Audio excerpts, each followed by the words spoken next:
Dear students, आज के इस वीडियो में मैं क्लास 10th के स्टूडेंट्स के लिए 4th lesson heredity and evolution से आपको मेंडल के बारे में और उसके नियम के बारे में स्पष्ट करूंगा। प्यारे बच्चों, हेरिडिटी अर्थात आनुवंशिकता क्या है? माता पिता और उनकी संतानों में बहुत सी समानताओं के साथ साथ विभिन्नताएं भी पाई जाती हैं, चाहे वे संतानें एक ही माता पिता की क्यों न हो। उनमें समानताएं भी होती हैं और समानताओं के साथ साथ कुछ वेरिएशंस अर्थात विभिन्नताएं भी होती हैं। प्यारे बच्चों, पेरेंटल कैरेक्टर्स अर्थात माता पिता के लक्षणों का एक पीढ़ी से दूसरी पीढ़ी में पहुंचना ही आनुवंशिकता कहलाता है, हेरिडिटी कहलाता है। और वे लक्षण, वे कैरेक्टर्स जो माता पिता से उनकी संतानों में ट्रांसफर होते हैं, वंशागत होते हैं, आनुवंशिक लक्षण कहलाते हैं। लेकिन इनका अध्ययन हम साइंस की जिस ब्रांच में करते हैं उसको आनुवंशिकी या जेनेटिक्स कहते हैं। ये स्टूडेंट्स, आनुवंशिकता की खोज ग्रेगर जॉन मेंडल ने की थी। मेंडल का जन्म 22 जुलाई सन 1822 में ऑस्ट्रिया के ब्रुन शहर के मोराविया प्रांत के सिलिसिया गांव में हुआ था। इसके फादर को बागवानी का बहुत शौक था, गार्डनर थे। इस कारण मेंडल को भी गार्डनिंग का अर्थात बागवानी करने का बहुत शौक था। जब मेंडल को चर्च का पादरी बनाया गया, फादर बनाया गया, तब इन्होंने चर्च के गार्डन में गार्डनिंग की, बागवानी की और इन्होंने मटर के पौधों को पीढ़ी दर पीढ़ी उगाया।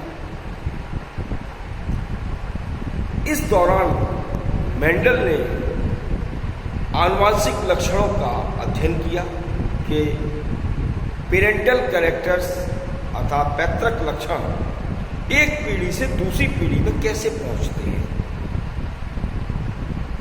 अपने अध्ययन के बाद इन्होंने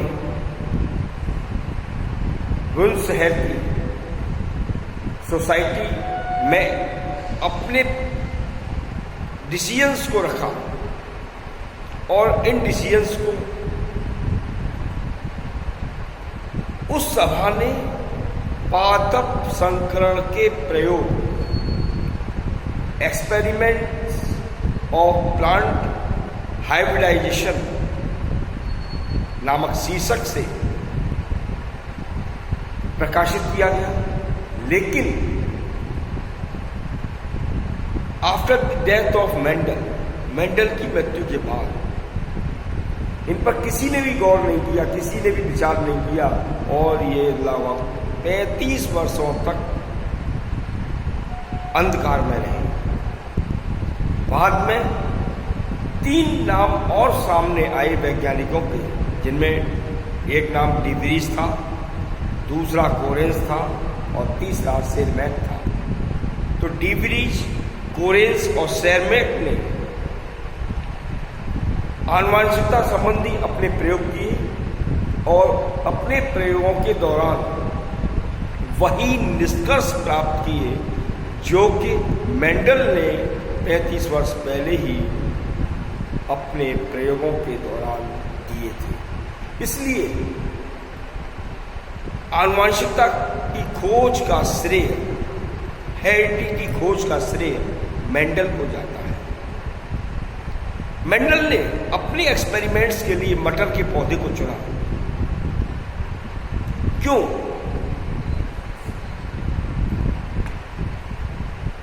मेंडल द्वारा मटर के पौधों को चयनित करने के कारण ऐसे क्या कॉज थे जिनके कारण मेंडल ने अपने एक्सपेरिमेंट के लिए पी प्लांट को चुना। फर्स्ट कैरेक्टर, यह 1 वर्षीय पौधा है अर्थात वार्षिक पौधा है।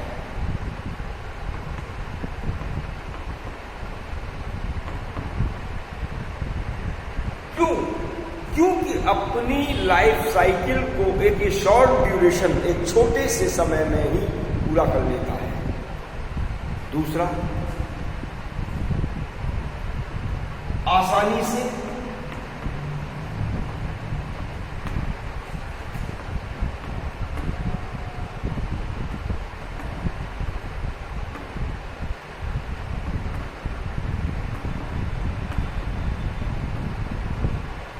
उपलब्ध हो जाता है।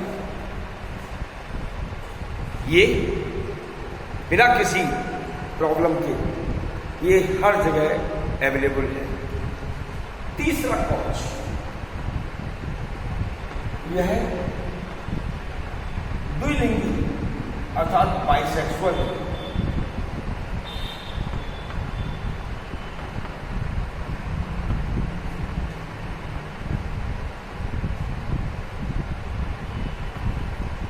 फोर्थ कॉज, इसमें विभिन्न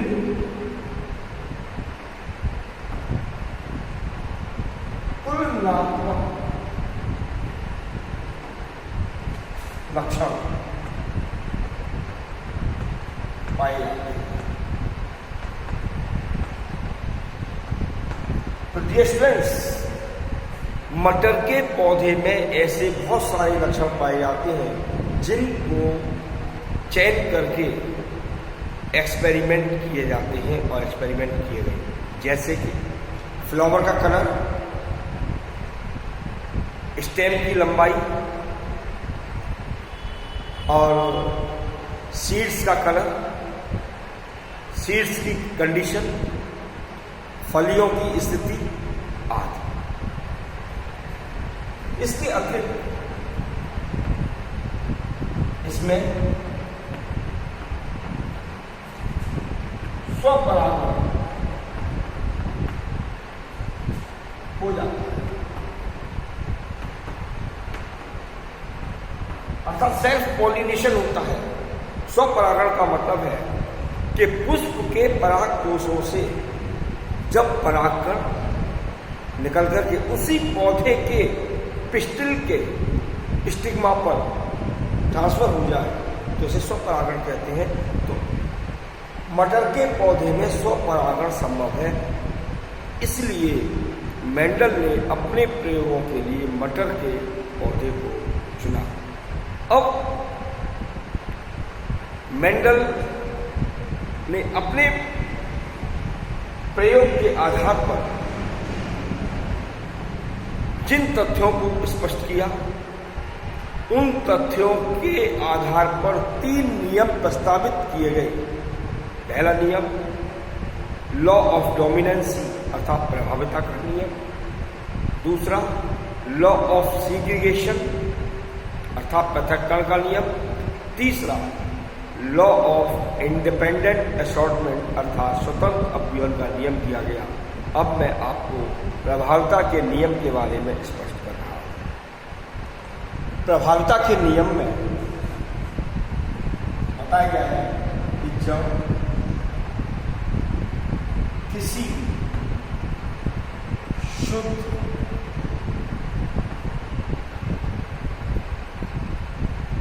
एवं समयुग्मक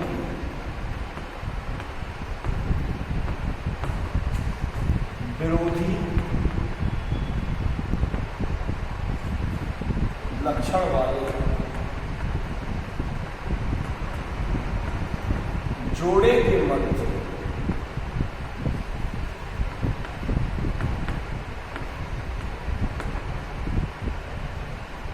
क्रॉस कराए तो F1 पीढ़ी में अर्थात फर्स्ट फीलियल जनरेशन में उत्पन्न सभी संतानें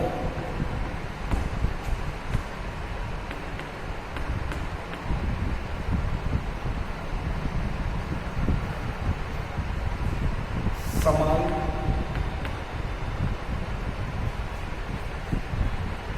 लक्षण वाली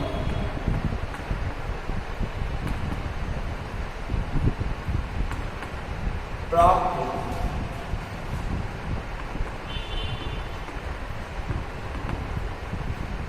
यदि हम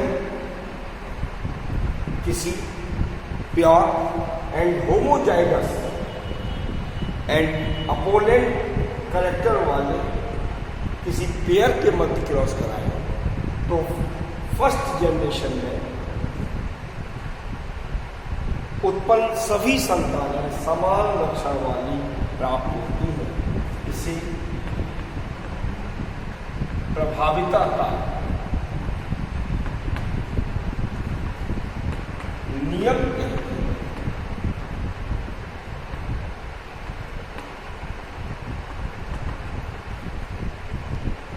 डियर स्टूडेंट्स, मैं एक एग्जाम्पल ले रहा हूं। मान लीजिए कि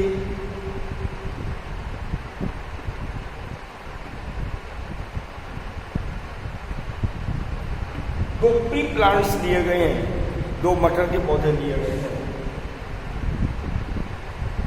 एक टॉल स्टेम में है, अर्थात एक का स्टेम टॉल है और दूसरे का स्टेम लार्ज है।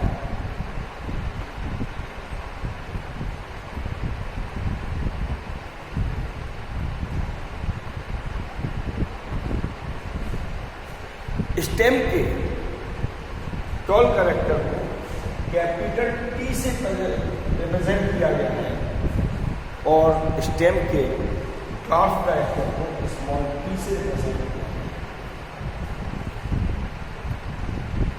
तो इसकी कोशिकाओं में जब म्यूसिस होगा अर्थात अर्धसूत्री विभाजन होगा तो अर्धसूत्री विभाजन के उपरांत जो कोशिकाएं बनेंगी उन कोशिकाओं को गैमीट्स कहेंगे। तो आफ्टर म्यूसिस ये इसमें जो कोशिका बनेगी उसमें कैरेक्टर आएगा कैपिटल टी और इसमें म्यूसिस के उपरांत जो कोशिका बनेगी उसमें कैरेक्टर आएगा स्मॉल टी। ये कोशिकाएं गैमीट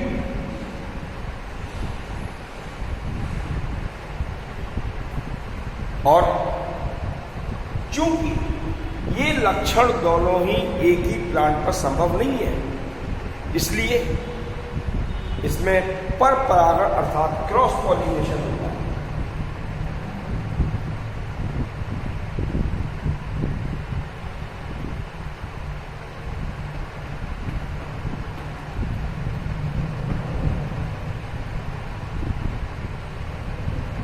और क्रॉस पॉलिनेशन के उपरांत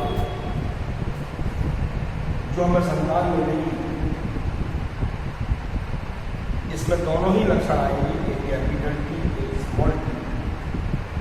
और इस पीढ़ी को हम F1 जनरेशन बोलेंगे। ये F1 जनरेशन कहलाएगी। डियर स्टूडेंट्स, इस संतान में दोनों ही तरह के लक्षण दिखाई दे रहे हैं, लेकिन यहाँ पर कैपिटल टी एक डोमिनेंट कैरेक्टर है, एक प्रभावी लक्षण है जो स्मॉल टी की मौजूदगी के बावजूद भी केवल अपने प्रभाव को ही प्रदर्शित करेगा। इस प्रकार जो संतानों में लक्षण दिखाई देगा वो तने का टॉल कैरेक्टर अर्थात लंबाई वाला लक्षण ही दिखाई देगा, तो सभी संतानें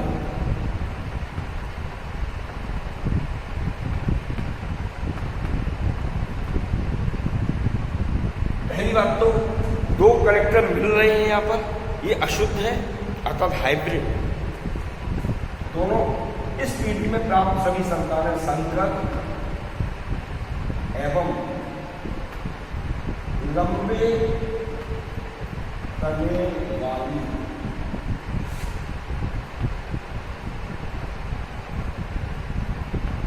प्राप्त।